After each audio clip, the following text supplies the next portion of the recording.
புதுப்பேட்ட மூவில தனுஷை பார்த்து அவர் சொல்லுவாரு, ஏண்டா தம்பி என்னடா வயசு உனக்கு, அந்த மாதிரி தாங்க ஃபுல் கூஸ் பம்ஸோட ஷாக் ஆகி நிற்கிற 264 அப்படின்ற இமாலய எனக்கு அசால்ட்டா அடிச்சுட்டு முடிச்சிட்டாங்க. வேற வீடியோஸ்லேயே சொல்லியிருக்கேன், உங்களுக்கே தெரியும் எங்களுக்கு காம்படிட்டர் கண்டிப்பாக சிஎஸ்கே தான். ஆனால் இப்போ நான் சொல்கிறேன், இந்த கேமுக்கு அப்புறம் போன வருஷத்துலேருந்து எங்களுக்கு பஞ்சாபுக்கு ஒரு கிளாஷ் க்ளோஸாக போயிட்டு இருக்கு. எங்களோட ஃபுல் அண்ட் ஃபுல் கண்டிப்பாக பஞ்சாப் தாங்க. எங்களுக்கு பஞ்சாபுக்கு தான் இந்த வருஷம் ஹெவி போட்டியாக இருக்கும்னு நினைக்கிறேன். மற்றவங்க எல்லாம் ஓரமாக நின்று வாட்ச் பண்ணுங்க. நாங்கள் பஞ்சாப் ஃபைனலில் போய் சம்பவம் பண்ண போகிறோன்றது தெரிஞ்சு போச்சு.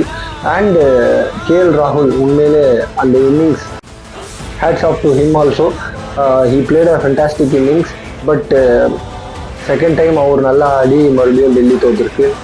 எல்எஸ்ஜிலேருந்து இவர் டெல்லி வந்தார், டெல்லியிலேருந்து ஒருத்தர் எல்எஸ்ஜி போனார். ஆனால் ரெண்டு டீமும் இப்போது டேபிள் கீழே தான் இருக்குது. அண்ட் இந்த மேட்சை பற்றி நீங்கள் என்ன நினைக்கிறீங்கன்ட்டு கண்டிப்பாக கமெண்ட்டில் பதிவு பண்ணிட்டு போங்க. தேங்க்யூ.